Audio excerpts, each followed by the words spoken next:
لاہور میں موجود ایک عالیشان بزنس عمارت کی کیفیٹیریا میں اس وقت کافی چہل پہل تھی۔ لنچ کا ٹائم تھا اور تقریباً ورکرز اس وقت کھانا کھانے میں مصروف تھے۔ زیادہ تر ٹیبلز بھری ہوئی تھیں اور ان میں ایک ٹیبل پر 22 سے 23 سالہ لڑکی حریرہ حیات بھی اپنے 2 دوستوں کے ساتھ موجود تھی۔ نکلی صاف ستھری رنگت سے آنکھیں، گول چہرہ، سادہ سی سیاہ رنگ کی انارکلی فراک اور سر پر ہم رنگ دوپٹہ رکھے وہ سب میں کچھ حد تک نمایاں نظر آتی تھی۔ میرے خیال سے تمہیں میٹرنیٹی لیو لے لینی چاہیے، گھر پر آرام کرو، تم آفس آنے کی ضرورت نہیں ہے تمہیں، اس پروجیکٹ کو ہم ہینڈل کر لیں گے۔ نرم سے لہجے میں حریرہ حیات اپنی بچپن کی دوست رابیل سے مخاطب تھی۔ آواز میں پریشانی جھلکتی تھی۔ آواز اس قدر خوبصورت تھی کہ سننے والوں کے کانوں میں کسی سر کی طرح پڑتی تھی۔ یہی وجہ تھی کہ وہ حریرہ حیات سے زیادہ تر پریزنٹیشن دینے کا کام لیتے تھے۔ تم خواہ پریشان ہو رہی ہو، ایسا کچھ بھی نہیں ہے، ابھی صرف 4 ماہ ہوئے ہیں، 7 ماہ میں چھٹی لینے کا سوچوں گی میں اکیلی گھر پر بور اور پاگل ہو جاؤں گی، اس لیے بہتر ہے کہ میں آفس آتی رہوں اور تم لوگوں کا سر کھاتی رہوں۔ اسٹرا منہ میں رکھے وہ لاپرواہی سے بولی تھی۔ وہ تھوڑی چلبلی طبیعت کی لاپرواہ سی لڑکی تھی، نہ ہی حریرہ کی طرح سمجھدار اور ذمہ دار۔ یہ لڑکی کسی سے بھی نہیں سمجھ سکتی، چاہے اسے جتنا بھی سمجھا لو۔ میں سمجھا کر تھک چکا ہوں، تم کوشش کر کے دیکھ لو، اگر یہ تمہاری بات مان جائے تو۔ اس لڑکی کے لیے میں ہمیشہ ہر وقت پریشان رہتا ہوں، اور ایک یہ ہے جسے اپنے معاملے میں کوئی فکر ہی نہیں ہے۔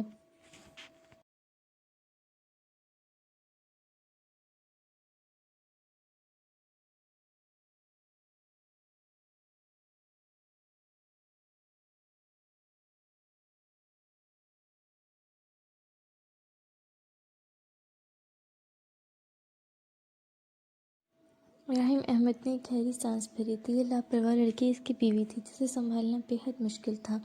وہ دونوں ہسبینڈ وائف حریرہ حیات کے ساتھ ہی آفس میں کام کرتے تھے۔ رابیل کے ساتھ گہری دوستی ہونے کے ساتھ ساتھ راحم احمد کے ساتھ بھی حریرہ حیات کی اچھی دعا سلام تھی۔ وہ تینوں ایک دوسرے کو بہت اچھے اور قریب سے جانتے تھے۔ وہ صحیح کہہ رہا ہے رابیل، تمہیں سمجھنا چاہیے، ہم سب کو تمہاری فکر ہے، اور ایک تم ہو جو اتنی لاپرواہ ہو۔ روزانہ کا اتنا سفر اور سیڑھیاں اور کام تمہارے لیے ٹھیک نہیں، کتنی بے صبری سے انتظار ہے ہمیں، تم سوچ بھی نہیں سکتی۔ حریرہ خوشی سے مسکراتے ہوئے دونوں ہاتھوں کو جوڑ کے پرجوش سے کہہ رہی تھی۔ وہ اپنی خوشی بیان نہیں کر سکتی تھی۔ چھوڑو اس ٹاپک کو، ابھی میں ٹھیک ہوں، جب ضرورت پڑے گی میں تبھی چھٹیاں لوں گی۔ تم بتاؤ، باسم ادریس اب تک گھر واپس آیا کہ نہیں؟ رابیل نے اپنے اس سوال پر اور باسم ادریس کے نام پر حریرہ حیات کا چہرہ ایک دم خوشی سے اداسی میں بدلتا ہوا دیکھا تھا۔ باسم ادریس اس خوبصورت سی معصوم سی نرم دل لڑکی کی محبت تھا، اس کا شوہر تھا۔ وہ اتنے سالوں میں یہ جانتے ہوئے بھی کہ وہ اس سے نفرت کرتا ہے، وہ اپنی محبت کم نہیں کر سکی تھی۔ راحم نے سخت نظروں سے رابیل کو دیکھا تھا۔ وہ جانتی تھی یہ نام اس معصوم لڑکی کو کس قدر اداس کر دیتا ہے، پھر بھی رابیل اس کے بارے میں پوچھتی ضرور تھی۔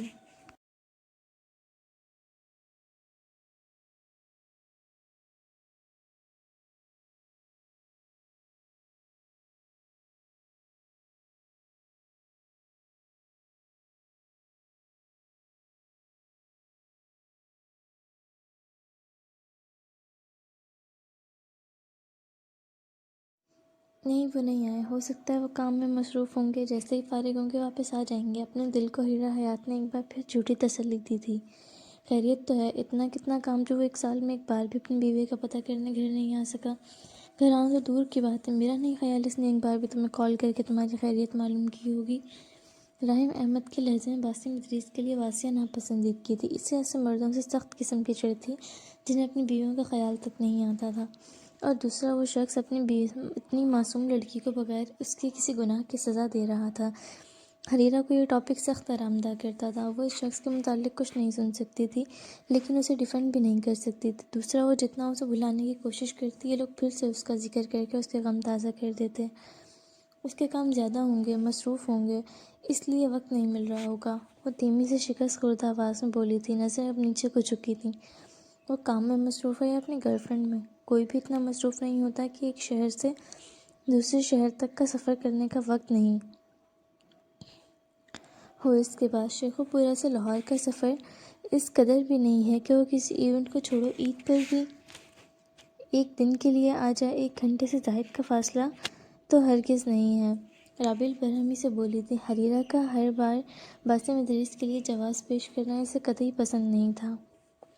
اور حریرہ کا اس شخص سے محبت کرنا تو بالکل بھی نہیں۔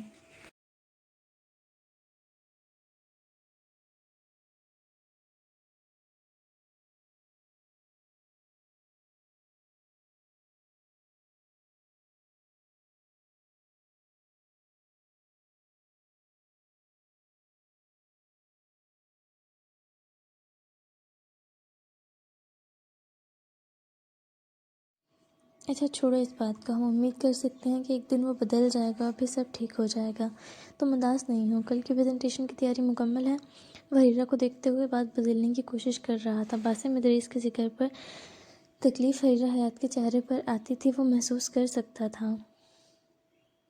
تم کیوں بات بدل رہے ہو؟ کیا ہم دیکھ نہیں رہے یہ صرف دن رات خود کو تکلیف پہنچا رہی ہے؟ تم اب تو خوشیاں ڈیزرو کرتے ہو، کیوں تم خود کو سزا دے رہی ہو؟ جو وہ تم سے محبت نہیں کرتا اور نہ ہی امید ہے کہ وہ کرے گا، وہ خود تو خوشیوں بھری زندگی گزار رہا ہے اور تم یہاں صرف تنہا خود کو سزا دے رہی ہو۔ رابل کے لہجے میں حریرہ سے محبت اور اس کی فکر مندی کے ساتھ باسم ادریس کے لیے نفرت بھی تھی، اور حریرہ نے ایک گہرا سانس بھرتے اپنے آنسوؤں کو قابو کیا تھا۔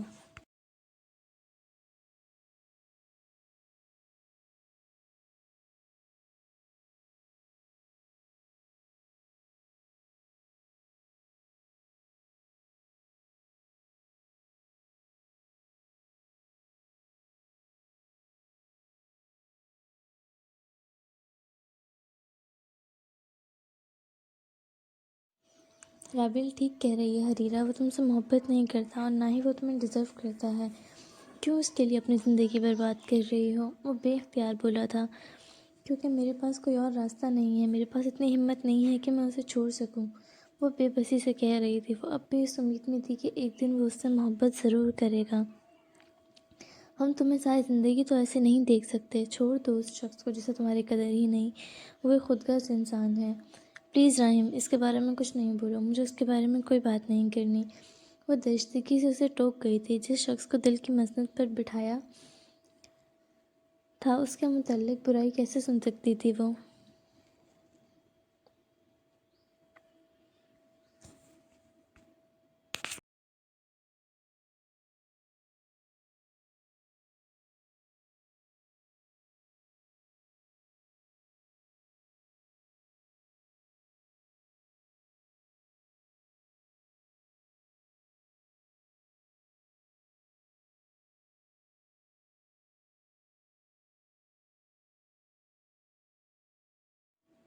ہم تمہارے بھلے کے لیے کہہ رہے ہیں، ایک بار سوچ کر تو دیکھو۔ تمہیں اسی بارے میں بات کرنی ہے، ٹھیک ہے میں جا رہی ہوں۔ پر امی سے کہتے وہ اٹھ کھڑی ہوئی تھی، لیکن ایک دم سر چکرانے کے بعد ٹیبل پر ہاتھ رکھتے اس نے سہارا لیا تھا۔ پلکیں جھپکی تھی لیکن کچھ نظر نہیں آیا تھا۔ ایک دم ہی آنکھوں کے سامنے اندھیرا چھانے لگا تھا اور شدید قسم کی تکلیف اسے اپنی سینے پسلیوں میں اٹھتی ہوئی محسوس ہوئی تھی، جس سے کوئی چھرے سے اس کے سینے پسلیوں پر وار کر رہا ہو۔ کراہتے ہوئے اس نے اپنے سینے پر ہاتھ رکھا تھا اور اس کی حالت دیکھتے راہم اور رابل دونوں فوری اٹھتے اس کے قریب آئے تھے۔ کیا ہوا حریرہ؟ رابل نے پریشانی سے کہتے اس کا ہاتھ تھاما تھا، اور حریرہ نے آنکھیں کھولتے اس کی طرف دیکھنے کی کوشش کی تھی، لیکن درد کے باعث اس کے ذہن خالی ہو چکا تھا، اسے کچھ نظر نہیں آ رہا تھا۔ آنکھوں سے آنسو نکلتے گالوں پر بہنے لگے تھے۔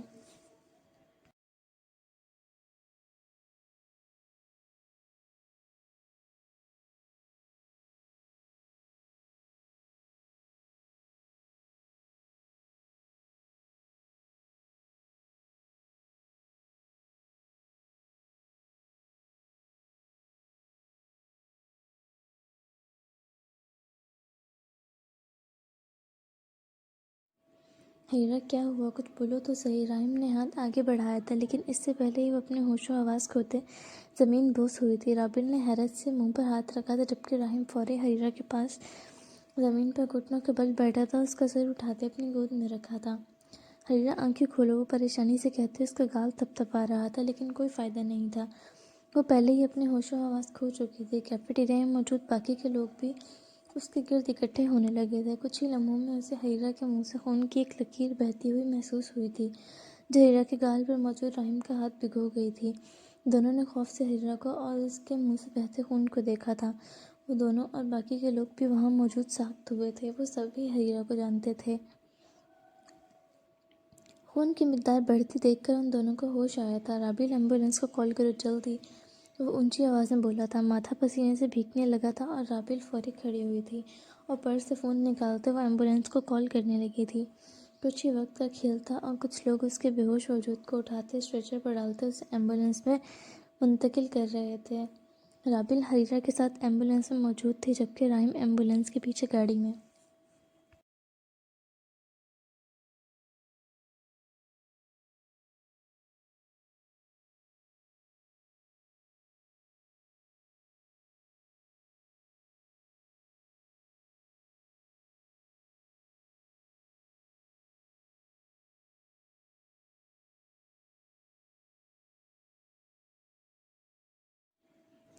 شیخو پورہ پچھلی سیٹ پر آفس کے سیاہ سوٹ بوٹ میں ملبوس وہ سکون سے اپنے لیپ ٹاپ پر آج کا شیڈول دیکھ رہا تھا۔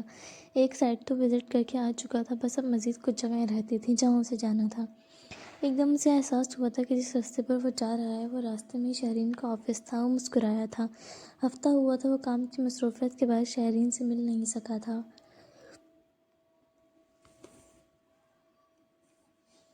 اور نہ ہی زیادہ بات ہو پائی تھی۔ شہرین کو وہ سرپرائز دینے کا سوچ کر مسکرایا تھا۔ ڈرائیور شہرین کے آفس کے سامنے گاڑی روکنا اپنے گہری سنجیدہ لہجے میں بولا تھا اور ڈرائیور نے اس بات میں سر ہلایا تھا۔ وہ اکثر یہاں آتا رہتا تھا تو ڈرائیور واقف تھا اس جگہ سے۔ کچھ ہی لمحوں میں گاڑی رکی تھی اور مسکراتے اپنا کوٹ ٹھیک کرتے گاڑی سے اترا تھا اور اندر کی طرف بڑھ گیا تھا۔ اس کا اور شہرین کا رشتہ آج سے 6 سال پرانا تھا۔ وہ اس آفس میں پی اے کے طور پر کام کرتی تھی اور باسم ادریس آج سے 6 سال پہلے ایک کانٹریکٹ کے دوران اس سے ملا تھا اور وہ اسے پسند آئی تھی۔ دونوں ہی ایک دوسرے کو پسند کرنے لگے تھے، یہاں تک کہ شہرین کے لیے وہ حریرہ کو نکاح کے دن ہی چھوڑ کر آ چکا تھا اور اب بھی ان کا رشتہ قائم تھا۔ وہ ایک ماڈرن قسم کی پڑھی لکھی لڑکی تھی جو اسے اپنے ساتھ پرفیکٹ لگتی تھی۔ شہرین کے کیبن کی طرف بڑھتے مسکراتے اس نے ہینڈل پر ہاتھ رکھا تھا اور اندر داخل ہوا تھا، لیکن اندر کے منظر نے اس کا خون کھولا کر رکھ دیا تھا۔ جس خوشی کے ساتھ وہ آیا تھا وہ ویسے ہی غارت ہوئی تھی۔ شہرین اپنے باس کے قریب کھڑے کچھ نازیبا حالت میں موجود تھی۔ دروازہ کھلنے کی آواز پر دونوں نے چونک کر ایک دوسرے سے دور ہوئے تھے اور اپنے سامنے باسم ادریس کو کھڑا دیکھ کر شہرین کے احسان خطا ہوئے تھے، لیکن وہ فوری سنبھلی تھی اور ہونٹوں کو رگڑ کر صاف کیا تھا۔ باسم تم یہاں؟ اسے اس قدر غصے میں سرخ ہوتے دیکھ کر شہرین کے الفاظ لڑکھڑائے تھے، جبکہ اس کا باس بھی باسم کو دیکھتے تھوڑا پریشان ہوا تھا۔ باسم کو کون نہیں جانتا تھا آخر؟ دیکھو جیسا تم سمجھ رہے ہو ویسا۔ وہ آگے کی طرف بڑھی تھی۔ میرے پاس مت آنا، وہ ضبط کی انتہا پر شدید غصے سے بولا تھا اور اس کے باس کی طرف بڑھا تھا، جبکہ وہ باسم کا ہاتھ تھام چکی تھی۔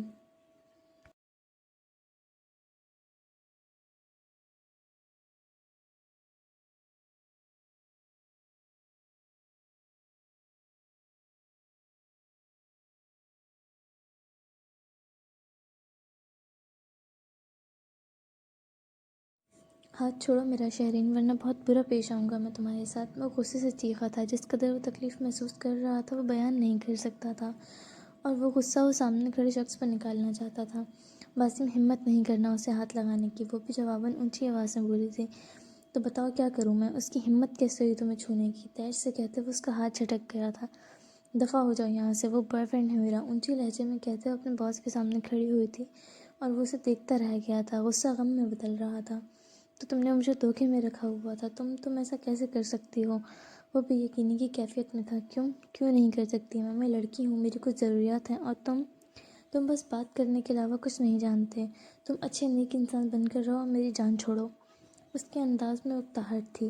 ہاں میں سمجھتا ہوں، میں نے تم سے کتنی دفعہ کہا تھا ہم نکاح کر لیتے ہیں، شادی کر لیتے ہیں، لیکن تم نہیں مانی اور اس ایک چیز کے لیے تم نے مجھے دھوکا دیا۔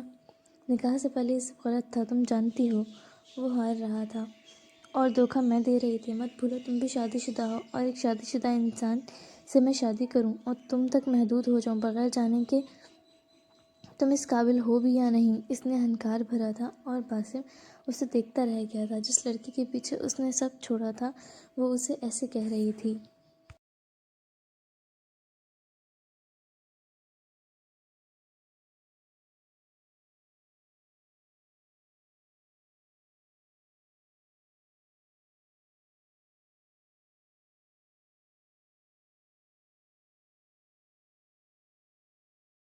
تم جانتی ہو وہ شادی ایک مجبوری تھی، میں شادی کے دن ہی اسے چھوڑ کر آ گیا تھا تمہارے لیے۔ اسے چھونا تو دور، میں نے اسے ایک بار بھی نہیں دیکھا مڑ کر۔ میں نے کبھی اسے اپنی بیوی سمجھا ہی نہیں۔ 3 سالوں میں صرف ضروری کام کے لیے لاہور گیا تھا، حالانکہ وہ بیوی ہے میری، پھر بھی میں نے کبھی اس کی خیریت تک معلوم نہیں کی، صرف تمہارے لیے، کیونکہ میں تمہارے ساتھ وفادار رہنا چاہتا تھا۔ میں سوچ چکا تھا کہ جس دن تم سے شادی کروں گا اس دن اسے طلاق دے دوں گا۔ باسم ادریس کے لہجے میں تکلیف تھی، آنکھوں میں آئی نمی کو اس نے پیچھے دھکیلا تھا۔ اپنی محبت کو کسی اور کے ساتھ دیکھنا آسان نہ تھا۔ تم میری طرف سے جو چاہے کرو، مجھے فرق نہیں پڑتا۔ نہ میں تم سے محبت کرتی ہوں اور نہ ہی کبھی کر سکتی ہوں۔ بس اپنی اس خوبصورت شکل اور ہینڈسم پرسنالٹی اور رئیس ہونے کی وجہ سے تم پسند آ گئے تھے، لیکن تم سے جو چاہا تھا وہ تو آج تک مل نہیں سکا، اور میں تھک گئی ہوں تم سے، اس لیے پلیز اپنا اور میرا تماشا نہیں بناؤ اور دفع ہو جاؤ یہاں سے۔ وہ نہایت بدتمیزی اور اونچی آواز سے کہتے رخ مڑ گئی تھی، اور باسم ادریس نے تکلیف اور طیش بھری نظروں سے اسے دیکھا تھا، اور پھر اس کے باس کی طرف، جس کے چہرے پر طنزیہ مسکراہٹ تھی، جیسے کہہ رہا ہو تم صرف بزنس میں ہی آگے جا سکتے ہو اور کہیں نہیں۔ باسم کو غصہ چڑھا تھا، لیکن وہ کوئی تماشا نہیں کر سکتا تھا، اور نہ ہی وہ اس بے وفا لڑکی کے لیے وہ کچھ کرنا چاہتا تھا۔ جس دل سے محبت کی تھی، آج اسی دل سے اس نے اسے دفنا دیا تھا، جسے وہ ایک اچھی عورت لڑکی سمجھتا تھا۔ وہ صرف اس ایک چیز کے لیے اس طرح سے بے عزت کر سکتی ہے، اس نے سوچا نہیں تھا۔ وہ خاموشی سے وہاں سے نکل گیا تھا۔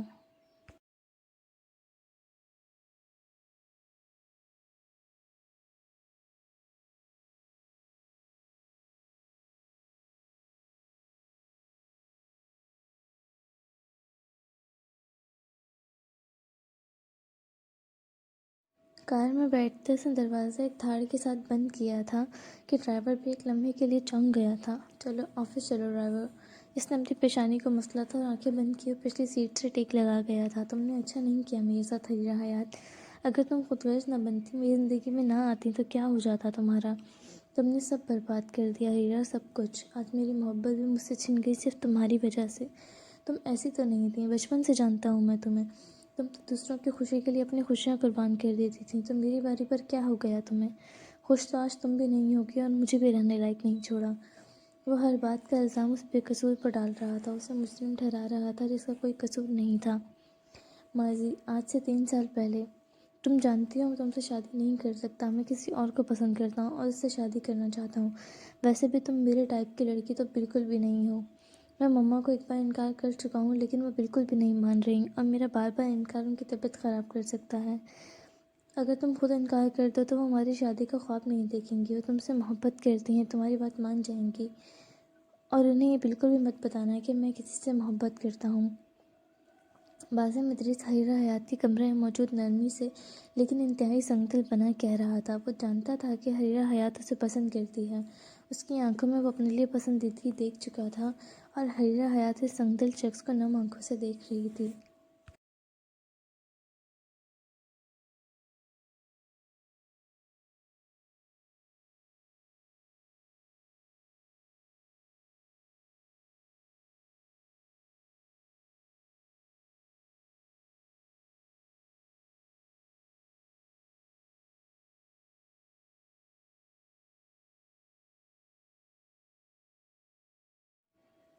ٹھیک ہے، میں انکار کر دوں گی، آپ فکر نہیں کریں، وہ اپنی نرم آواز میں کہہ کر پلٹ گئی تھی۔ جس شخص سے وہ اتنے سالوں سے محبت کرتی تھی، آج جب وہ اسے حاصل ہونے لگا تھا لیکن تب بھی نہیں ہو سکا تھا، اس شخص سے اتنے سالوں محبت کرنے کے بعد بھی اس نے کبھی یہ نہیں سوچا تھا کہ وہ کسی اور سے بھی محبت کر سکتا ہے۔ شکریہ تمہارا، وہ سرد لہجے میں کہتے پلٹ گیا تھا۔ وہ ہمیشہ سے ایسا ہی تھا، سنجیدہ، سرد مزاج اور بھلا کا حسین۔ خالہ، آپ میری بات سمجھ کیوں نہیں رہی؟ میں شادی نہیں کرنا چاہتی، ابھی تو بالکل بھی نہیں۔ آپ کی خواہش میری سر آنکھوں پر، لیکن آپ مجھے بھی تو سمجھنے کی کوشش کریں۔ حریرہ حیات ان کی گود میں سر رکھے لیٹی تھی اور نرمی سے اس کے بالوں میں انگلیاں پھیر رہی تھی۔ کیوں نہیں کرنا چاہتی؟ دیکھ، میری زندگی کم بچی ہے، آج یا کل پتہ نہیں کب چلی جاؤں گی میں۔ تجھے بچپن میں ہی میں نے اپنے بیٹے کے لیے مانگ لیا تھا، آج یا کل تم دونوں نے شادی کرنی ہی ہے تو میں بھی دیکھ لوں گی تم دونوں کی شادی۔ وہ تو لڑکا ہے، لیکن مجھے تیری فکر لگی رہتی ہے۔ وہ پریشان سی تھیں، پہلے ان کا بیٹا انکار کر کے گیا تھا اور اب ان کی بھانجی بھی انکار کر رہی تھی۔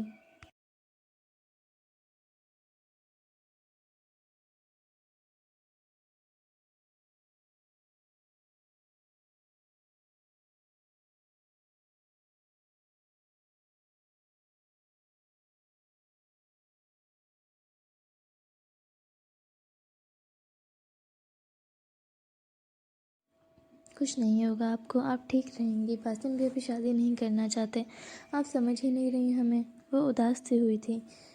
وہ تو لڑکا ہے، ہمیشہ آزاد ہی رہنا چاہے گا، ایک بار شادی ہو جائے گی تو خود ہی عقل آ جائے گی، تو فکر نہیں کر، میں سکون سے مر سکوں گی ایک بار تیری شادی ہو جائے گی تو۔ وہ پیار سے اس کے سر پر ہاتھ پھیرتے ہوئے کمزور آواز میں کہہ رہی تھی۔ ان کی بیماری انہیں دن بدن کھاتی جا رہی تھی، جبکہ ہیرا کی آنکھیں نم ہونے لگی تھیں۔ ہزاروں احسان تھے ان کے اس کے سر پر، وہ انکار نہیں کر سکتی تھی ان کی اس ایک خواہش پر، اور نہ ہی بتا سکتی تھی کہ ان کا بیٹا ان سے شادی نہیں کرنا چاہتا۔ کچھ عرصہ پہلے وہ اپنا شوہر کھو چکی تھیں، بیمار علیحدہ سے تھیں، اور اب وہ مزید انہیں کوئی غم نہیں دینا چاہتی تھی۔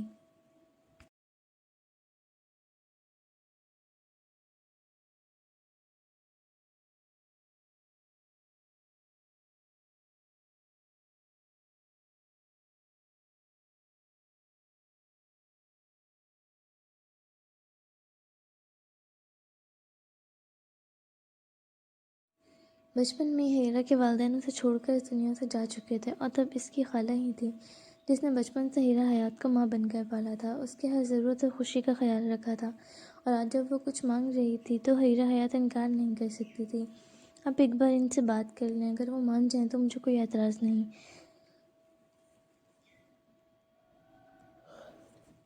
وہ نظریں جھکائے نم لہجے میں کہتے وہاں سے اٹھ کر جا چکی تھی، اور وہ ہیرا حیات کا اداس چہرہ دیکھتی رہ گئی تھیں۔ کل تک شادی کے ذکر پر جس کے چہرے پر اتنی خوشی تھی، آج اتنی اداسی انہیں پریشان کر رہی تھی۔ السلام علیکم ماما، کیسی ہیں آپ؟ تھوڑی دیر میں باسم ادریس ان کے کمرے میں داخل ہوا تھا، اور وہ مسکرائی تھی اور پیار سے اس کا چہرہ تھامتے اس کے ماتھے پر بوسہ دیا تھا۔ وعلیکم السلام، ٹھیک، کیسا ہے میرا بیٹا؟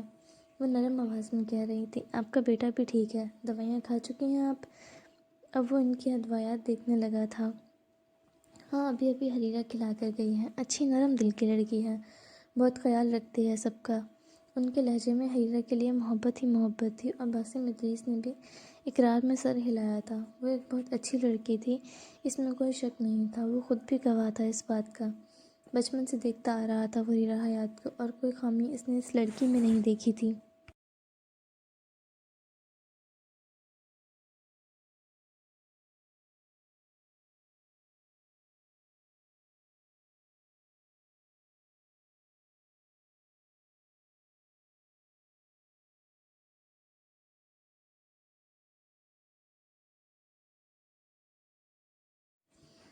تم واپس کب جا رہے ہو؟ بس مما، اگلے ہفتے چلے جاؤں گا، ابھی کچھ کام رہتے ہیں یہاں، وہ ختم کرنے ہیں۔ میں چاہتی ہوں اس ہفتے ایک چھوٹی سی تقریب رکھ کر تم دونوں کا نکاح کر دوں، زیادہ فنکشن نہیں کرتے، کوئی ہے بھی نہیں سنبھالنے والا۔ تمہارا کیا خیال ہے؟ وہ باسم ادریس کو دیکھتے ہوئے کہہ رہی تھی، جسے جھٹکا لگا تھا ان کی خواہش سن کر۔ مما، یہ بہت زیادہ جلدی ہو جائے گا، آپ کیا کہہ رہی ہیں؟ ویسے بھی ہریرا نے آپ کو انکار نہیں کیا۔ وہ حیرت زدہ سا تھا۔ نہیں تو وہ بھلا مجھے انکار کیوں کرے گی؟ وہ تم سے شادی کے لیے راضی ہے، وہ خود کہہ کر گئی ہے، اچھی لڑکی ہے وہ، تم دونوں ساتھ میں بہت خوش رہو گے، بہت خیال رکھے گی وہ تمہارا۔ انہوں نے پیار سے اس کا چہرہ تھاما تھا، اور وہ جبڑے بھینچے بس انہیں سن رہا تھا۔ اسے امید نہیں تھی کہ ہیرا بھی ایسا کر سکتی ہے۔ یہی دن تھا کہ ہیرا حیات کے لیے باسم ادریس کے دل میں نفرت جڑیں پکڑنے لگی تھی۔ وہ نہیں جانتی تھی کہ ان کا ایک جھوٹ ان کے بچوں کی زندگی میں کس قدر زہر گھول سکتا ہے۔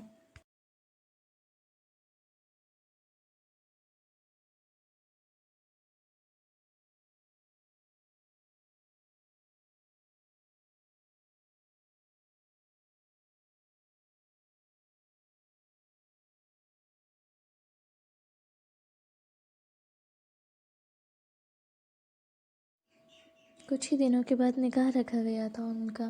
دونوں خاموش خاموش تھے، دونوں ہی اس رشتے کی اصلیت سے واقف تھے۔ اس دن کے بعد سے باسم ادریس ہیرا حیات کی طرف دیکھنا بھی چھوڑ چکا تھا۔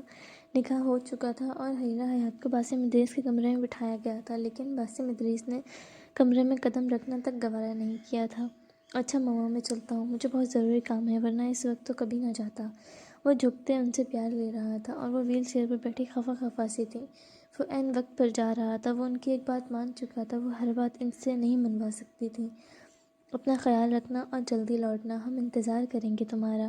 حریرہ سے تو ملتے جاؤ، تمہارے کمرے میں تمہارا انتظار کر رہی ہوگی وہ اداسی سے کہہ رہی تھی۔ جی بالکل، پہلے مہمانوں سے مل لوں۔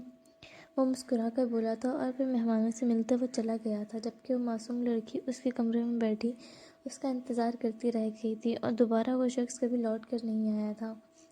وہ شخص صرف اپنی ماں کا خرچہ بھیجتا تھا اور وہ اپنی پڑھائی مکمل کرنے کے ساتھ ساتھ اپنی خالہ کا خیال رکھتی اور ٹیوشن پڑھاتی رہی تھی اور اپنا خرچ خود اٹھاتی تھی۔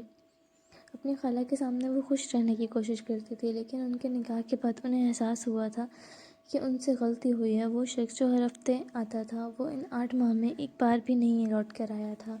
اپنے بیٹے سے دور وہ غم زدہ رہتی تھی، ان کے بلانے پر بھی وہ نہیں آتا تھا، اور اگر وہ آیا بھی تھا تو صرف اپنی ماں کے جنازے پر ایک دن کے لیے۔ اس کے وہم و گمان میں بھی نہیں تھا کہ اس طرح اچانک ان کا انتقال بھی ہو سکتا ہے۔ وہ بے حد بیمار تھیں، لیکن ان کی بیماری کی خبر باسم ادریس تک کسی نے نہیں پہنچنے دی تھی۔ وہ اس کا قصوروار بھی اس لڑکی کو سمجھتا تھا جس نے جان بوجھ کر اسے انجان رکھا تھا، جبکہ یہ خواہش بھی اس کی ماں کی تھی۔ وہ اسے پریشان نہیں کرنا چاہتی تھی، اور دوبارہ وہ ان کی مرضی پر آیا تھا، پھر وہ کبھی نہیں آیا تھا۔ ماں کے اس دنیا سے رخصت ہو جانے کے بعد اس نے خرچ بھیجنا بھی چھوڑ دیا تھا۔ وہ پوری طرح سے بھول چکا تھا کہ اس کی کوئی بیوی بھی ہے، کوئی لڑکی ہے جو اس کے نام سے منسلک ہے، کوئی ہے جس کو اس کی ضرورت ہے، کوئی ہے جو اس کے انتظار میں ہے، یا اسے کسی چیز کی ضرورت ہو سکتی ہے، یا پھر وہ ٹھیک بھی ہے یا نہیں۔ اس شخص نے مڑ کر ایک بار بھی اس کی خیریت دریافت نہیں کی تھی، اور وہ خاموشی سے اپنی پڑھائی پوری کرنے کے بعد ایک کمپنی میں جاب کرتے اپنا خرچ اٹھا رہی تھی۔ اپنی خالہ کے انتقال کے بعد وہ اس کا کمرہ بھی چھوڑ چکی تھی۔ وہ اس سے کبھی کوئی گلہ شکوہ نہیں کرتی تھی، لیکن جب حد سے زیادہ اس کی یاد آتی، جب وہ بیمار ہوتی، اس کی ضرورت محسوس ہوتی، تو وہ اسے ٹیکسٹ کر کے اس کا حال چال پوچھ لیتی تھی، اور وہ کبھی اس کے میسج دیکھ کر چھوڑ دیتا تو کبھی ایک عرصہ دیکھتا ہی نہیں تھا۔ خاموشی سے وقت گزر رہا تھا، وہ گزار رہی تھی، لیکن فرق کتنا تھا۔ دن بہ دن وہ اس سے محبت کرنے میں وقت گزار رہی تھی، اور وہ اس لڑکی سے نفرت کرنے میں۔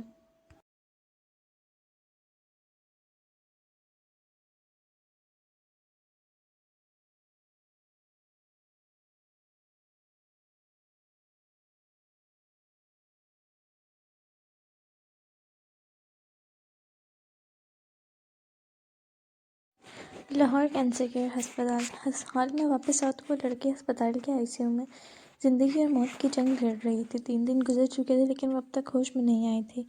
رحم اور رابیل ان 3 دن میں ایک پل بھی سکون کا نہیں لے پائے تھے۔ ایک دن اسے لاہور کیئر ہسپتال میں رکھنے کے بعد کچھ ٹیسٹ کرنے کے بعد اسے لاہور کینسر کیئر ہسپتال ریفر کر چکے تھے، اور اب یہاں اس کے مزید کچھ ٹیسٹ اور اسے ہوش میں لانے کی کوشش جاری تھی، لیکن سب سے مشکل اس کے منہ سے بہتے خون کو روکنا تھا۔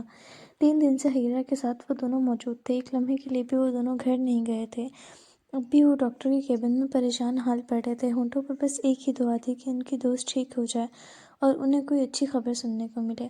کپڑے میلے ہو چکے تھے، حالت بھی کچھ خاص اچھی نہیں تھی۔ مسلسل جاگنے کے باعث ان کی آنکھیں سرخ تھیں، لیکن پھر بھی وہ اس لڑکی کو چھوڑ کر کہیں نہیں گئے تھے۔ وہ جانتے تھے اس لڑکی کا ان دونوں کے علاوہ کوئی نہیں ہے۔ کچھ ہی وقت میں ڈاکٹر ہاتھوں میں حیرہ حیات کی رپورٹس پکڑے اپنے کیبن میں داخل ہوا تھا، اور وہ دونوں بے چینی سے سیدھے ہو کر بیٹھے تھے۔ آپ کی پیشنٹ کی رپورٹس آ چکی ہیں، امید کرتا ہوں آپ لوگ ذہنی طور پر تیار ہوں گے، وہ سنجیدہ سے پوچھ رہے تھے، اور ان دونوں نے نہ چاہتے ہوئے بھی سر اس بات میں ہلایا تھا۔ ڈاکٹرز پہلے بھی کچھ حد تک انیس کی سنجیدہ حالت کے متعلق خبردار کر چکے تھے۔ حیرہ حیات کی ایکس رے، CT اسکین اور کچھ بلڈ ٹیسٹ رپورٹس ان کے سامنے کھول کر رکھی تھی۔ پیشنٹ لنگز کینسر کا شکار ہے، وہ ٹھہر کے بولے تھے۔ وہ چاہتا تھا کہ مریض کے لواحقین اس بات کو سمجھنے اور قبول کرنے کے لیے جتنا وقت لینا چاہتے ہیں لے لیں، جبکہ الفاظ تھے کہ زہر یا پگھلا ہوا سیسہ جو ان دونوں کی سماعتوں میں گھولا گیا تھا۔ ان دونوں کے دل اور دماغ ٹھہر چکے تھے، قبول کرنا ناممکن تھا ان دونوں کے لیے۔ کینسر صرف لنگز تک محدود نہیں ہے بلکہ برونکس تک پھیل چکا ہے، اور یہ تمام کینسر میں سے بے حد خطرناک ہے۔ اس کی ابتدا میں مریض کچھ بھی خاص علامت محسوس نہیں کرتا، صرف معمولی کھانسی یا کبھی بخار ہو جاتا ہے جو کہ نظر انداز کر دیا جاتا ہے۔ جب یہ پوری طرح سے اندر تباہی نہیں کر دیتا تب تک پتہ نہیں چل پاتا۔ آخری اسٹیج پر یہ ظاہر ہوتا ہے اور مریض کا سانس تک لینا تک مشکل کر دیتا ہے۔ اس کا علاج ناممکن ہے، ہم ٹریٹ کر سکتے ہیں، انہیں کچھ کیمو بھی پرفارم کر سکتے ہیں، لیکن وہ اس بیماری سے نکل پائیں گی یہ ناممکن ہے۔ ایسا پیشنٹ 5 سے 6 ماہ تک سروائیو کر سکتا ہے اگر اچھی کیئر، ٹریٹمنٹ اور میڈیسن دیتے رہیں تو۔ 2 3 4 ماہ تک تو وہ چل پھر کر ایک صحیح زندگی گزار سکتی ہیں، لیکن آخری کے 2 ماہ 1 ماہ بے حد مشکل ہو سکتے ہیں۔ بے حد، وہ صرف ہسپتال کے بیڈ تک محدود ہو کر رہ جائیں گی۔ وہ خاموش ہوئے تھے، ان دونوں کی آنکھوں سے آنسو بہہ نکلے تھے جنہیں وہ دونوں صاف کر گئے تھے۔ حقیقت بے حد کڑوی اور زہریلی تھی، لیکن حقیقت تھی، چاہتے یا نہ چاہتے ہوئے بھی تسلیم کرنا لازم تھا۔ کب تک ہوش میں آ جائے گی وہ؟ راہم نے نم لہجے میں سوال کیا تھا۔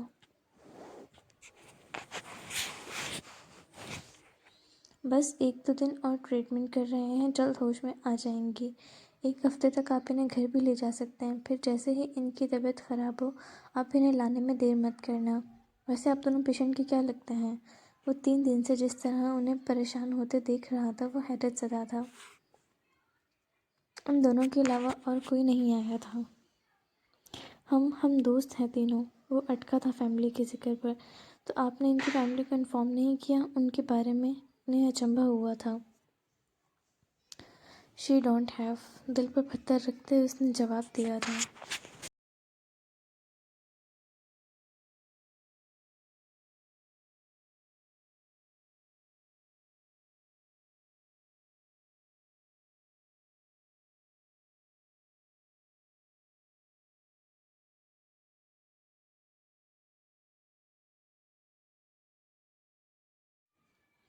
وہ اکیلی ہیں، کوئی بھی نہیں ہے ان کا۔ راہم نے سر اس بات میں ہلایا تھا۔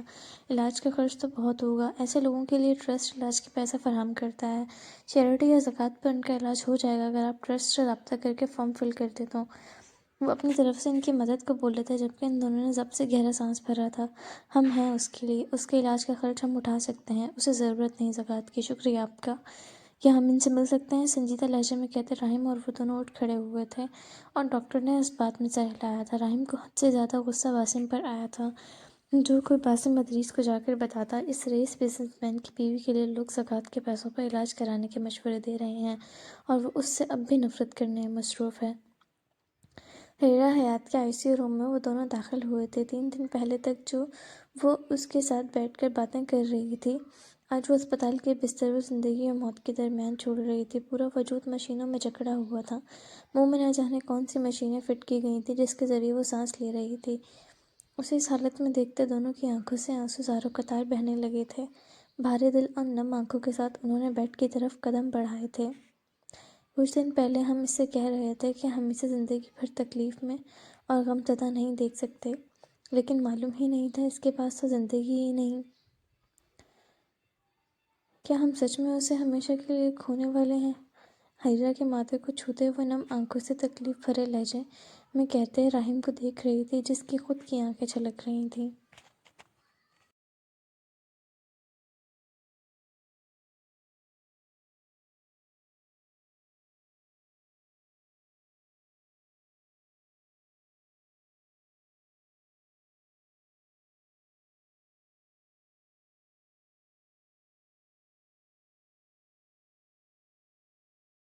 ایسا کچھ نہیں ہوگا، ہم کوئی نہ کوئی راستہ نکال لیں گے۔ نرمی سے اسے قریب کرتے راہم نے اسے گلے لگایا تھا اور اس کی کمر تھپ تھپانے لگا تھا جبکہ وہ خود اندر سے ٹوٹ رہا تھا۔ رابل اس کے سینے سے لگے پھوٹ پھوٹ کر رو دی تھی۔ تم گھر جاؤ، آرام کرو، کپڑے بدلو، میں حریرہ کے پاس رکتا ہوں۔ مما کو میں کال کر کے تمہارے پاس رکنے کا کہہ دیتا ہوں، وہ نرمی سے کہہ رہا تھا جس پر وہ فوری سر نفی میں ہلا گئی تھی۔ ضد نہیں کرو، تمہارے لیے اچھا نہیں ہے، ہم پریشانی میں ہیں، اس کا مطلب یہ تو نہیں باقی سارے خیالات بھی بھول جائیں ہم۔ اور مت بھولو اگر وہ ہوش میں ہوتی تو اس وقت تم پر کتنا غصہ کر رہی ہوتی۔ وہ نرمی سے اسے سمجھانے کی کوشش کر رہا تھا جو اپنے دوست کو 1 منٹ کے لیے بھی چھوڑ کر جانے کو تیار نہیں تھی۔ تم بھی تو اکیلے ہو جاؤ گے، تم بھی نہیں سوئے 3 دن سے، میں تو پھر بھی آرام کر چکی ہوں۔ میں بھائی کو یا آپی کو کال کر کے بلا لوں گا، تم فکر نہیں کرو، بلکہ میں آپی سے کہتا ہوں وہ تمہیں آ کر لے جائیں، اکیلی نہیں جاؤ۔ وہ فون جیب سے نکالتے کال کرنے لگا تھا۔ 5 دن بعد 5 دن بعد اسے ہوش آیا تھا اور اب وہ پہلے سے کافی بہتر تھی، لیکن ٹھیک نہیں تھی۔ پھر بھی ڈاکٹر اسے گھر جانے کی اجازت دے چکے تھے کیونکہ وہ گھر جانا چاہتی تھی۔ اپنی حالت بیماری کا سن کر بھی اسے کوئی فرق نہیں پڑا تھا، جیسے اس کی زندگی کچھ خاص نہ ہو اس کے لیے۔ خواہ مخواہ کی ضد نہیں کرو حریرہ، تم ہمارے ساتھ ہمارے گھر چل رہی ہو اور ہم فالتو کی کوئی ضد نہیں چاہتے۔ راہم سنجیدگی سے بولا تھا لیکن حریرہ پر اس کا کوئی اثر نہیں ہوا تھا۔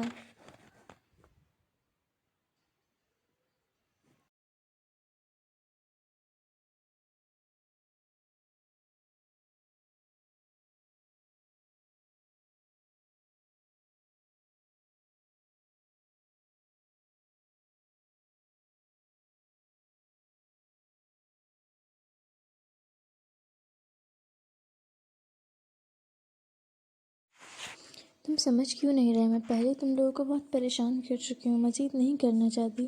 ویسے بھی اب ٹھیک ہوں، اکیلے رہ سکتی ہوں، وہ بے بسی سے بولی تھی۔ ہم پریشان نہیں ہیں، اور تم سے تو بالکل بھی نہیں ہیں۔ جب تک تم ٹھیک نہیں ہو جاتی ہمارے ساتھ ہی رہو گی۔ رابیل اس کا ہاتھ تھامے ضدی انداز میں بولی تھی، جبکہ راہم اس کے سامنے کرسی پر بیٹھا اسے دیکھ رہا تھا۔ مجھے جھوٹی تسلی نہیں دو اور بات کو سمجھنے کی کوشش کرو۔ میں اپنے گھر رہنا چاہتی ہوں اور اس دنیا سے جانے سے پہلے میں اس سے ملنا چاہتی ہوں۔ وہ اگر گھر واپس آیا تو میں اسے نہیں ملی، اسے مزید غلط فہمی ہو جائے گی۔ اسے لگے گا کہ میں اسے چھوڑ گئی ہوں یا دھوکہ دے گئی ہوں۔ وہ پہلے کم نفرت کرتا ہے کیا مجھ سے جو وہ مزید کرے گا؟ میں اس کا انتظار کرنا چاہتی ہوں، ایک بار ساری غلط فہمی ختم کرنا چاہتی ہوں۔ میں نہیں چاہتی میرے مرنے کے بعد بھی وہ میرے لیے دل میں بوجھ رکھے۔ بالآخر اس کی آنکھوں سے آنسو بہہ نکلے تھے جو اس شخص کی نفرت کے باعث نکلے تھے، جبکہ وہ دونوں اسے دیکھتے رہ گئے تھے۔ وہ اب بھی اپنی انا روند کر صرف اس شخص کے بارے میں سوچ رہی تھی۔ وہ اتنا عرصہ نہیں آیا تو اب کیوں آئے گا؟ اور اگر وہ واپس آیا ہی نہ تو کیا کرو گی؟ راہم نے اسے سنجیدگی سے دیکھتے سوال کیا تھا اور وہ نظریں جھکا گئی تھی۔ وہ اسے نہیں سمجھا سکتی تھی اپنے دل کی کیفیت، زندگی جو کچھ بھی تھی، لیکن مرنا اس کے ہاتھوں میں چاہتی تھی۔ وہ اپنے آخری وقت میں اسے اپنے پاس چاہتی تھی۔ دل تڑپ رہا تھا اسے دیکھنے کو، اور وہ مرنے سے پہلے اسے دیکھنا چاہتی تھی۔ وہ آخری دفعہ اپنی آنکھیں بند ہونے سے پہلے وہ اسے اپنے سامنے چاہتی تھی۔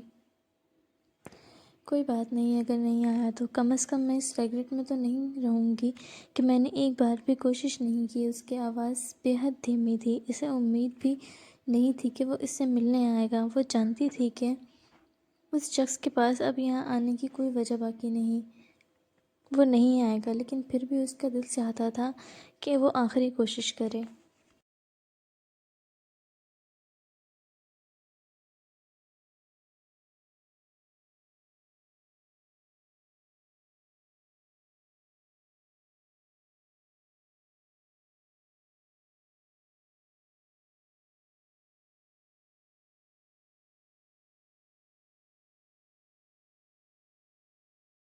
وہ تم سے محبت نہیں کرتا، اس کے لیے تڑپنا چھوڑ دو، اس سے محبت کرنا چھوڑ دو، کم از کم اب تو اس کے لیے زندگی کو عذاب نہیں بناؤ۔ رابیل منت بھرے انداز میں بولی تھی۔ میں نہیں کر سکتی، آواز شکست خوردہ تھی۔ 2 ماہ بعد آفس سے واپسی کے بعد وہ ہال میں بچھے کارپیٹ پر بیٹھی تھی۔ سامنے دیوار پر قاسم ادریس کی لگی تصویر کو وہ بغیر پلکے جھپکے دیکھ رہی تھی۔ وہاں اور بھی تصاویر تھیں، حیرہ حیات کی، بچپن کی، اس کی خالہ کی، ان کے نکاح کی، لیکن وہ صرف اپنے من پسند شخص کو دیکھ رہی تھی۔ میڈیسن کے سہارے وہ ایک حد تک نارمل زندگی گزارنے میں کامیاب ہو رہی تھی، بھلے تکلیف میں، لیکن وہ لاچار نہیں ہو رہی تھی۔ اپنے علاج سے خرچ اٹھانے کے لیے اسے پیسوں کی بھی ضرورت تھی، چاہے تکلیف میں، لیکن وہ آفس نہیں چھوڑ سکتی تھی۔ اسے کسی پر بوجھ نہیں بننا تھا۔ اسے شدت سے انتظار تھا اسے ایک شخص کا جس کے لیے وہ تکلیف میں بھی اکیلے زندگی گزارنے پر آمادہ تھی۔ کب آئیں گے آپ؟ میں تھک رہی ہوں، پلیز آ جائیں، بس ایک بار۔ میں اس دنیا سے جانے سے پہلے بس آپ کی ایک جھلک دیکھنا چاہتی ہوں، آپ کی آواز سننے کو ترس گئی ہوں میں۔ میرے پاس زیادہ وقت نہیں ہے، آخری بار میری سانسوں کے وقت مجھے اپنے بازوؤں میں سمیٹ لینا بس۔ اس کی آنکھوں سے آنسو ٹوٹ کر گرے تھے جنہیں وہ فوری صاف کر گئی تھی۔ میں جانتی ہوں آپ نفرت کرتے ہیں مجھ سے، لیکن اتنے سنگ دل نہیں ہیں کہ کسی مرتے ہوئے کو چھوڑ کر چلے جائیں۔ میرے آخری وقت میں مجھے ضرورت پڑے گی کسی اپنے کی، اور میں نہیں چاہتی اس وقت غیر مجھے چھوئیں یا سنبھالیں۔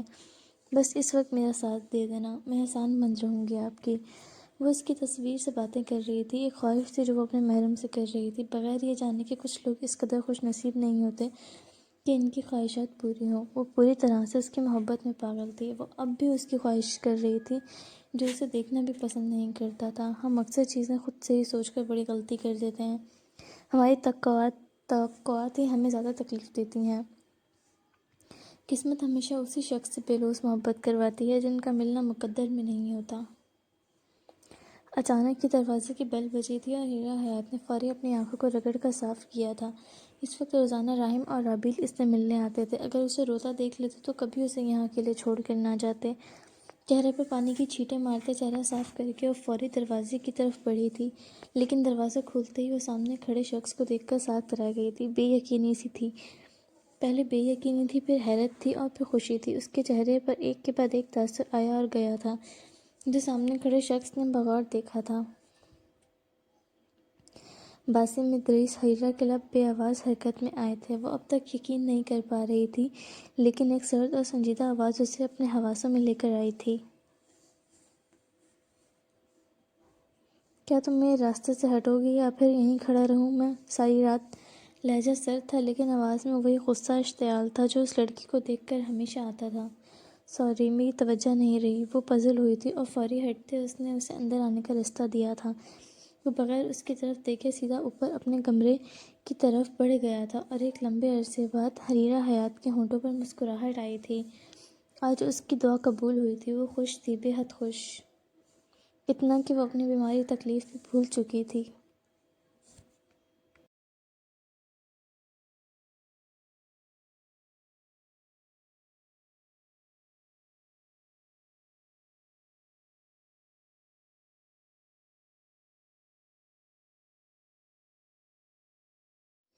کچن میں جاتے اور فوری اس کے لیے کھانا تیار کرنے لگی تھی۔ رات کے کھانے کا وقت ہے، یقیناً اسے بھوک لگی ہوگی۔ اسے اب بھی اس شخص کی فکر تھی۔ کھانا تیار کرتے اس نے ایک گہرا سانس بھرتے باسم ادریس کے کمرے کے سامنے اپنے قدم روکے تھے۔ سر پر دوپٹہ درست کرتے اس نے خود کو اندر جانے کے لیے تیار کیا تھا۔ پہلی دفعہ باسم ادریس کی موجودگی میں اس کے کمرے میں داخل ہونا تھا۔ وہ اس سے عمر میں کافی بڑا تھا، جس وجہ سے وہ اس کی عزت کرنے کے ساتھ ساتھ اس سے جھجکتی بھی بہت تھی۔ دروازے پر ہلکا سا نوک کرتے اس نے اندر آنے کی اجازت مانگی تھی۔ پہلی بار جواب نہ آنے پر اس نے دوبارہ نوک کیا تو اس بار اسے باسم ادریس کی آواز سنائی دی تھی۔ وہ اسے اپنے کمرے میں آنے کی اجازت دے چکا تھا۔ ہمت کرتے وہ اندر داخل ہوئی تھی۔ سامنے کھڑے باسم ادریس پر پڑی تھی، جو فریش سا نہا کر سیاہ رنگ کے ٹراؤزر اور ٹی شرٹ میں ملبوس گیلے بالوں کو تولیے سے رگڑ رہا تھا۔ ٹی شرٹ میں سے اس کی گندمی کسرتی بازو نظر آ رہے تھے، جن کی رگیں ابھری ہوئی تھیں۔ کچھ پل حریرہ حیات سانس روکے اس شخص کو دیکھے گئی تھی۔ جس قدر حسین تھا وہ شخص، کوئی بھی اس سے محبت میں پاگل ہو سکتا تھا۔ اسے اپنا آپ اس شخص کے سامنے پھیکا محسوس ہوا تھا۔ کچھ بولو گی بھی کہ بس کھڑی رہو گی یہاں؟ اس کی سرد آواز گونجی تھی اور حریرہ شرمندگی سے نظریں جھکا گئی تھی۔ السلام علیکم۔ میں بھول گئی تھی سلام کرنا۔ اس وقت اپنی انگلیاں مسلتے وہ ہچکچاتے بولی تھی۔ اس کے سامنے کھڑے ہونا بھی بےحد غیر آرام دہ لگ رہا تھا۔ بس یہی کہنے کے لیے تم میرے کمرے میں آئی تھی؟ ہمیشہ کی طرح آج بھی اس نے سلام کا جواب دینا گوارا نہیں کیا تھا۔ نہیں، میں کہنے آئی تھی کھانا لگ گیا ہے، آ کر کھا لیں۔ بس ہو گیا تمہارا، اب جاؤ یہاں سے۔ وہ انتہائی روکھے لہجے میں ناگواری سے بولا تھا اور وہ دھیمے سے سر ہلاتے وہاں سے جانے کے لیے مڑ گئی تھی۔ اس کا یہ روکھا سخت لہجہ ہمیشہ حریرہ حیات کو تکلیف دیتا تھا، لیکن وہ اب عادی ہو چکی تھی اس کے رویے کی۔ پتہ نہیں کب یہ لڑکی میری زندگی سے جائے گی اور مجھے سکون کے کچھ پل نصیب ہوں گے۔ مما کی ہمدردی میرے لیے زندگی بھر کا عذاب بن کر رہ گئی ہے۔ حریرہ کے جانے کے بعد وہ انتہائی روکھے لہجے میں بولا تھا اور تولیے کو کاؤچ پر پھینکتے وہ بیڈ پر لیٹ کر کمبل اوڑھ گیا تھا۔ تھکا ہوا تھا، وہ آرام چاہتا تھا۔ کافی دیر ہو چکی تھی اور وہ میز پر کھانا لگا کر دور لاؤنج میں کاؤچ پر بیٹھی تھی۔ وہ اس کے ساتھ بیٹھ کر کھانا کھانا پسند نہیں کرتا اور نہ ہی وہ کھاتا تھا، یہ بات وہ بہتر جانتی تھی، اور اس نے کھانے کی میز کے گرد بیٹھنے کی حماقت نہیں کی تھی۔ وہ اس کا انتظار کر رہی تھی کہ وہ کھانا کھا کر جائے، پھر وہ کھانا کھائے، پھر برتن سنبھال کر سو سکے، لیکن وہ نہیں آیا تھا۔ اس کا انتظار کرتے وہ اپنے ہی خیالات میں گم تھی۔ کئی سوچیں تھیں جو ذہن میں گردش کر رہی تھیں۔ وہ اس سے بات کرے یا نہ کرے؟ کیا وہ راضی ہوگا؟ اگر اس نے اس کی بیماری کو کوئی ڈرامہ سمجھا تو، اس کا مذاق بنایا تو، یا پھر اس کی بھیک مانگنے پر بھی وہ اسے رد کر گیا تو وہ کیا کرے گی؟ پھر اس کا انداز اور رویہ دیکھ کر بات کرنے کی بھی ہمت نہیں ہو رہی تھی۔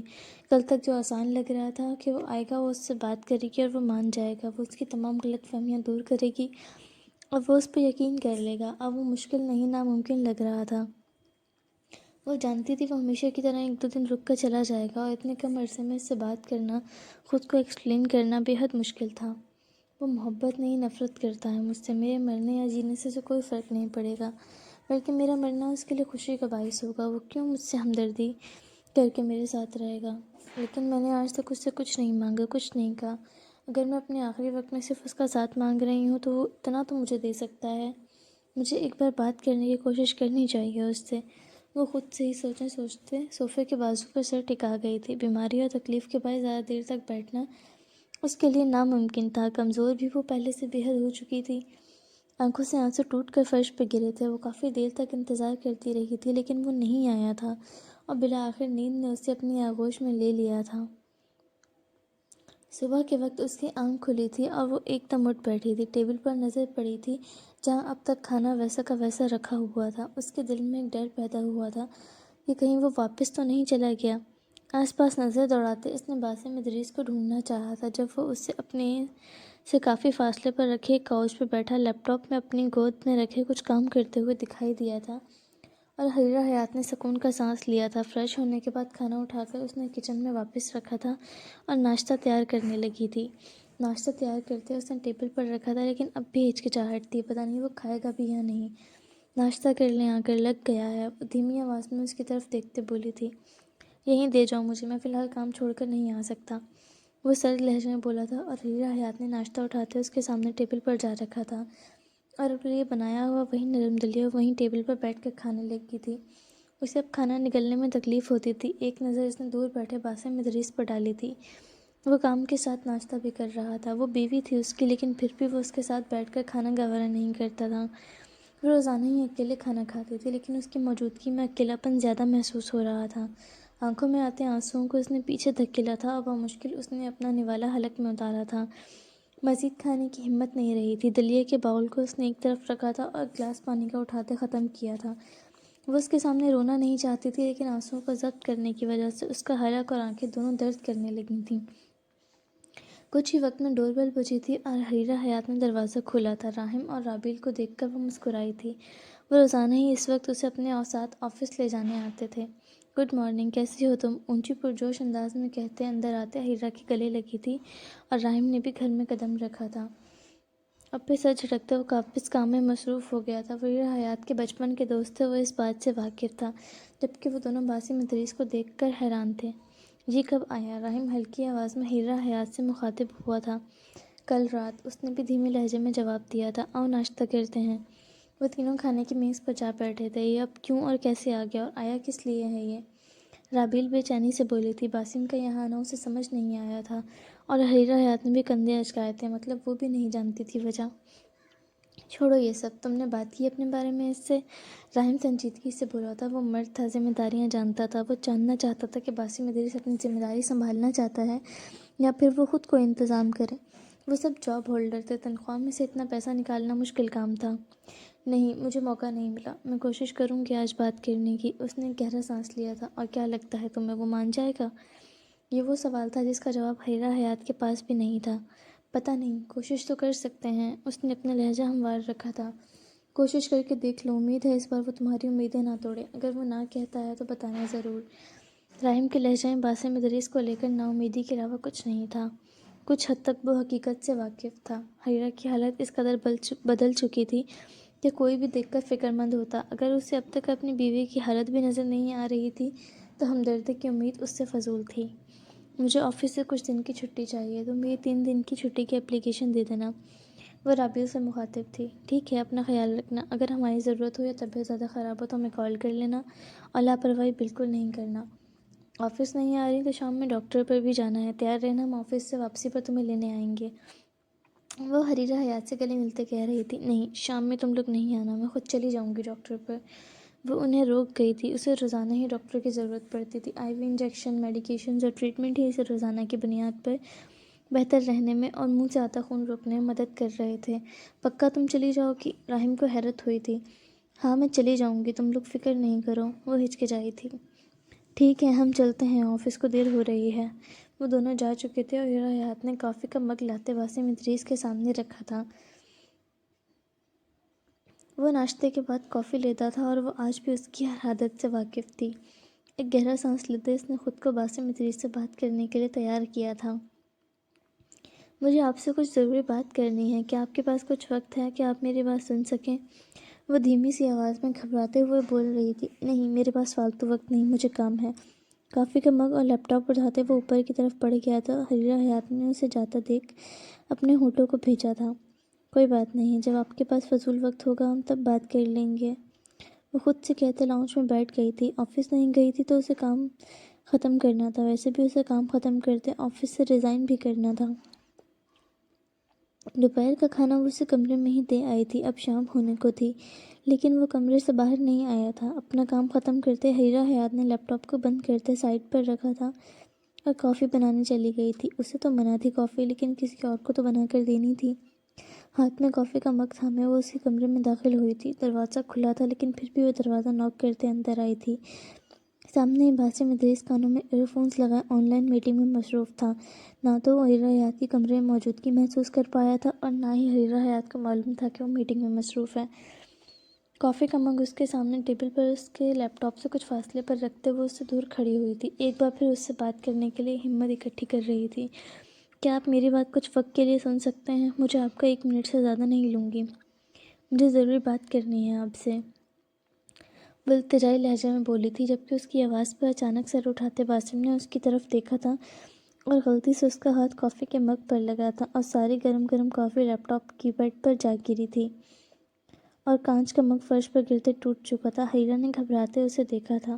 "What the hell!" وہ غصے سے کہتے اٹھ کھڑا ہوا تھا اور لیپ ٹاپ اٹھا کر الٹا کرتے اس کے درمیان سے کافی نکالی تھی۔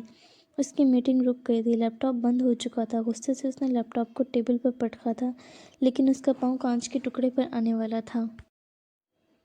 "دھیان سے، پیچھے کانچ ہے آپ کے!" وہ فکر میں بولی تھی اور آگے بڑھ کر گھٹنوں کے بل بیٹھتے وہ ان کانچ کے ٹکڑوں کو اٹھانے لگی تھی، کہیں کانچ اس کے پاؤں میں نہ لگ جائے۔ اور اب باسم ادریس کی پوری توجہ اس لڑکی پر گئی تھی۔ تم سے کام ڈھنگ سے نہیں کیا جاتا سوائے دوسروں کی زندگی اور محنت برباد کرنے کے؟ دور نہیں رہ سکتی تھی تم اس کپ کو؟ آئی کیوں تھی تم یہاں؟ وہ غصے سے اس پر چیخا تھا، جبکہ وہ خاموشی سے کانچ کے ٹکڑے چن رہی تھی۔ "میں آپ کو صرف کافی دینے آئی تھی." وہ کمزور سی نرم آواز میں بولی تھی، اس کے لفظ تکلیف پہنچا رہے تھے اسے۔ "تم آتی کیوں ہو بار بار یہاں؟ کیا کافی مانگی تھی میں نے تم سے؟ تمہیں صرف بہانے بنانے ہوتے ہیں میرے آس پاس گھومنے کے۔ تم وہ لڑکی ہو جو مر بھی رہی ہوگی تو آخری دفعہ میں اس کا چہرہ دیکھنا بھی گوارا نہیں کروں گا۔ تم ہو کہ بار بار میرے سامنے آ جاتی ہو۔ ایک دن کے لیے سکون سے رہنے دو مجھے میرے گھر میں، دوبارہ میرے سامنے نہیں آنا۔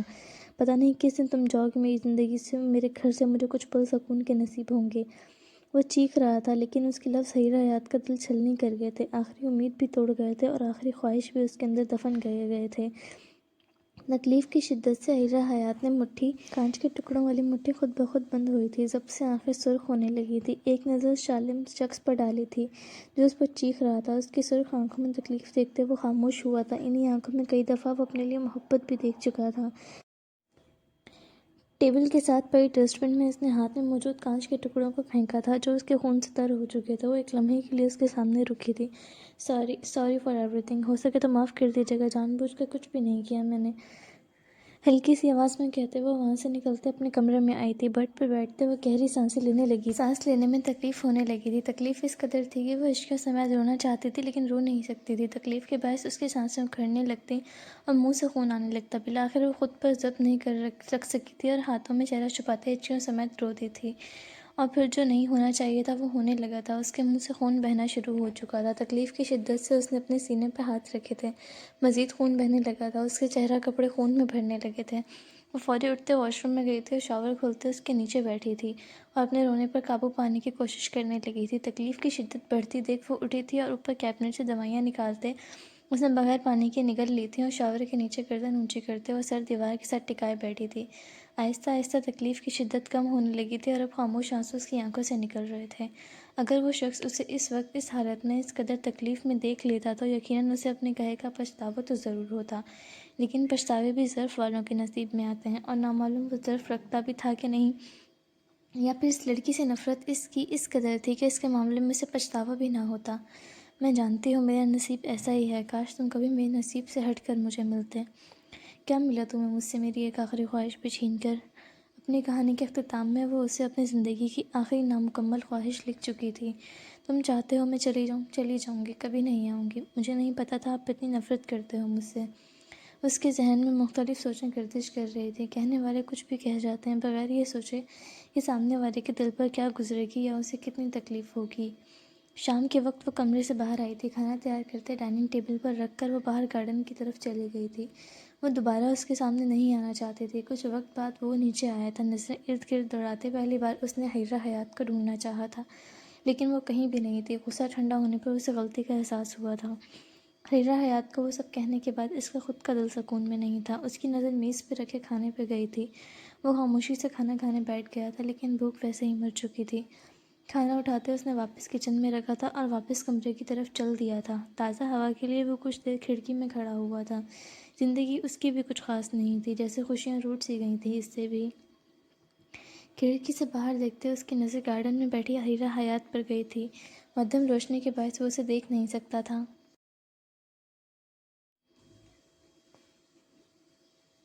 لیکن وہ مسلسل اپنی آنکھوں سے بہتے آنسوؤں کو صاف کر رہی تھی، یہ وہ دیکھ سکتا تھا۔